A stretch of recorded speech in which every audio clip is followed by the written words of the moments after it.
Olá, queridos, eu sou o Padre Rodrigo Carneiro e esse é o nosso canal, Atraídos pela Palavra de Deus.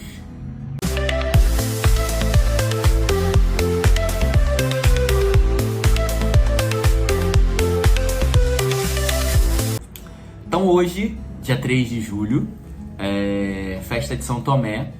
É um dia muito importante, porque eu sempre lembro que nesse dia nós tivemos uma missa privada com o Santo Padre, com o Papa Francisco, lá no Sumaré, quando eu era seminarista. Isso tem 2013, 12 anos. Hoje fazem 12 anos desse dia. Então, mas voltando, né? Isso não é importante. Mas, então a gente vai ver hoje, celebrando o dia de São Tomé, um dos apóstolos, né? A festa. Então nós vamos ver que São Tomé era um homem muito pragmático.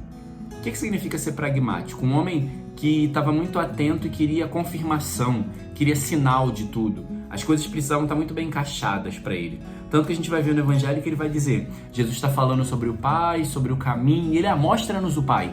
Ele quer ver, se tem um Pai, me mostra, me deixa ver, me mostra coisas concretas. Tomé era muito de concretude, por isso ele vai dizer também, se eu não tocar, se eu não botar a mão no lado. Tomé era o cara dos sinais, da coisa concreta, da coisa palpável. Isso é ser pragmático, né?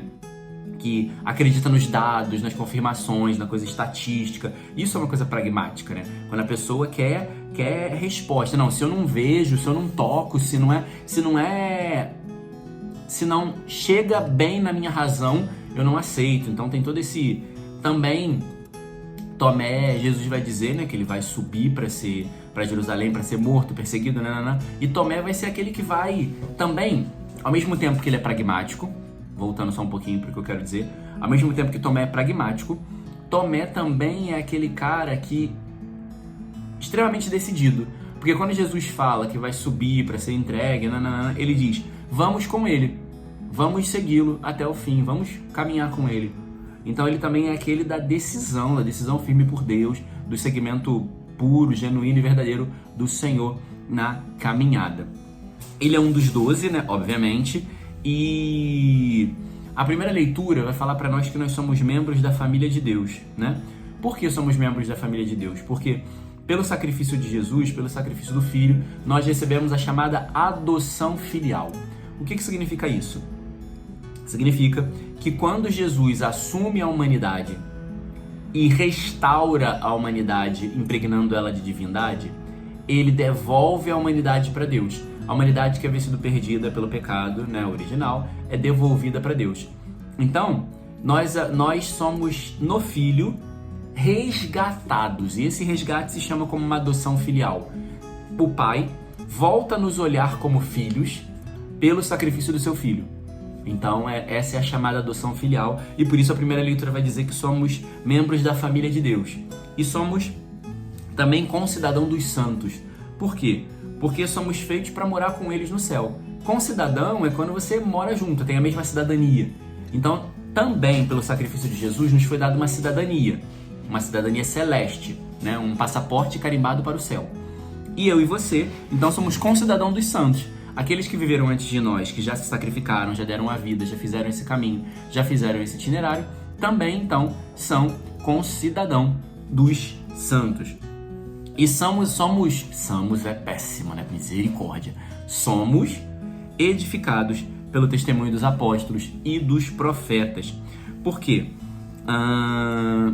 Os apóstolos e os profetas foram aqueles que viveram a fé, a vida cristã, antes de nós, e se tornaram como que testemunhos para nós. Então a gente é edificado no testemunho deles, porque já tem um caminho pronto, é só fazer o que eles fizeram, é só fazer como eles fizeram, se doando, se gastando, se ofertando e confiando em Jesus. Mas também ele vai dizer que o essencial, porque a pedra angular, é Jesus. Então, por mais que tenham os apóstolos e os profetas, o parâmetro principal é Jesus, porque a pedra angular é aquela pedra central que dá equilíbrio. Então todo equilíbrio, todo ajuste é feito em Jesus, tá? E aí, o Salmo responsorial vai falar para nós: ide por todo o mundo e a todos pregai o Evangelho. Ide por todo o mundo, isso é interessante, porque a igreja ela precisa alcançar todo mundo. Só que como que Jesus vai fazer para, por exemplo, como que Jesus vai fazer para chegar no mercado? Você vai ao mercado todos os dias, ou uma vez na semana, uma vez no mês. Então é através de você que Jesus vai chegar no mercado, que vai chegar na caixa do supermercado, na atendente, na pessoa. Como é que Jesus vai chegar naquela loja no shopping? Por exemplo, você que é, sei lá, rica e vai na Zara. Como que Jesus vai chegar lá na Zara? Através de você. Como que Jesus vai chegar na Citycol? Através de você. Como que Jesus vai chegar na Belíssima? Através de você. Como que Jesus vai chegar no Amigão? Através de você. Porque nem sempre a gente vai conseguir pegar o Santíssimo e ir com ele lá no Amigão. A gente não vai conseguir celebrar uma missa dentro da Belíssima. A gente não vai conseguir celebrar uma missa na praça ali de Bom Sucesso com tanta facilidade. Mas você tá na praça de Bom Sucesso passando. Você tá na Avenida Brasil parado no ponto de ônibus. Você tá no centro da cidade no trabalho. Você tá na Zona Sul trabalhando numa casa de madame. Então é através de você que Jesus vai chegar nessas pessoas. Ide por todo mundo. Porque é como se fosse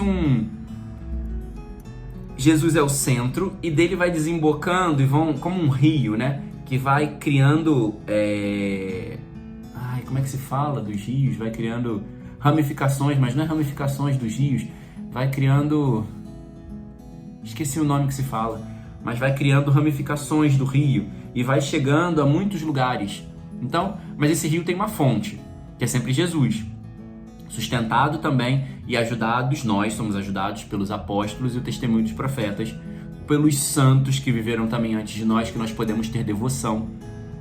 E assim nós vamos pelo mundo anunciando o Evangelho. E a todos pregai o Evangelho, porque a todos, sem distinção de pessoas, aos bons, aos maus, aos presidiários, às pessoas que estão no asilo, às pessoas que estão no orfanato, a todos nós pregamos o Evangelho, sem distinção de pessoa, para levá-las à conversão. A gente também não prega o Evangelho para afagar o ego das pessoas, e nem prega o Evangelho para justificar o erro. A gente prega o Evangelho para levar à conversão, tá? O Evangelho, então, vai falar sobre São Tomé e vai dizer que ele não estava, né, no dia que Jesus apareceu, no domingo. Então, Tomé faltou a missa. Tomé não foi na missa naquele domingo, porque teve outra prioridade, estava fazendo outra coisa, tinha outro compromisso, estava cansado. Tomé não foi à missa. Faltando a missa, não fez experiência com Jesus. E aí, quando ele volta e falam para ele, olha, nós fizemos uma experiência, Jesus apareceu. Tomé faz igual a gente, cheio de si. Se eu não tocar, se eu não ver, se eu não... Só que o si é o oposto à experiência de fé. A experiência de fé é lançar-se sem si, sem saber o que vai acontecer, sem saber onde eu vou chegar, sem saber o que vai dar, sem tocar, sem nada. A experiência de fé é não ter nada e avançar, e se abandonar e seguir. Só que nós muitas vezes colocamos condições. Será que eu vou conseguir? E se eu não conseguir? E se eu não for capaz? E se eu não for suficiente? E se eu não souber? E se? Nós temos que fazer a experiência de abandonar os e se's da nossa vida. E se ele não gostar de mim? E se as pessoas não aceitarem o que eu vou falar? E se ninguém acolher? E se debocharem de mim? E se me zoarem? Nós temos que deixar tudo isso e nos lançarmos na experiência de fé com o Senhor. Porque a fé vai além dos e se's. A fé é se abandonar e deixar Deus fazer o que Ele quiser. Pode ser, vamos supor, que às vezes você está numa experiência de Deus te pede para falar algo para alguém. Na rua, no ônibus, no trabalho. Você não sabe se aquilo vai fazer sentido para a vida da pessoa. E talvez nem vai fazer. Mas Jesus está querendo só te colocar nessa situação. De você falar em nome dEle. De você falar por Ele. De você falar dEle. Então às vezes é muito menos dar pela pessoa e muito mais por você. Para você fazer, para você estar, para você se colocar em nome do Senhor. Então deixa o e se e faz. Porque aquilo que é de Deus vai se realizar. Então Deus vai operar e realizar aquilo que Ele deseja e aquilo que Ele quer. E aí, no domingo seguinte, então justamente, está me incomodando esse óculos dando reflexo da janela. Justamente no domingo seguinte, 8 dias depois, se era domingo, 8 dias depois, no outro domingo, então Jesus aparece de novo no meio dos discípulos para falar para eles. Para falar com eles. Então nós vamos ver que todo domingo Jesus nos espera. Todo domingo Jesus quer se encontrar com cada um de nós. Todo domingo Jesus quer fazer uma obra na nossa vida. Todo domingo Jesus quer nos dar uma experiência. Então, e aí ele já chega e dá a paz, como comum, né? E convida Tomé à experiência. E ele diz para Tomé, toca. E aí eu me lembro daquela música, apenas um toque, né? Ele só diz para Tomé, toca. E Tomé, ao tocar nele, o toque, a experiência muda tudo, porque Tomé vai dizer, meu Senhor e meu Deus. Então, o que está faltando às vezes na nossa vida é um toque em Jesus, é uma experiência com Ele, é uma cercania, uma proximidade de Deus maior do que já temos. Talvez você até se ache próximo do Senhor, mas nós precisamos nos aproximar ainda mais. Entrar por essa porta que foi aberta. O lado aberto de Jesus é uma porta que foi aberta para entrarmos. Então nós temos que entrar por essa porta do lado. Nós temos que tocar o coração de Jesus. Entrar, fazer esse caminho de entrar pelo coração de Jesus para tocar nele. Para tocar nessa porta que está aberta, para que todas as coisas sejam transformadas. Porque a experiência com Jesus muda todas as coisas. E eu preciso dessa experiência com Jesus. Toda a missa, o lado aberto de Jesus, o lado de Jesus está aberto para mim. E eu preciso entrar por esse lado para fazer uma experiência transformadora, renovadora, uma experiência salvífica, uma experiência que realiza e opera todas as coisas em nós. Então deixe-se transformar pelo Senhor.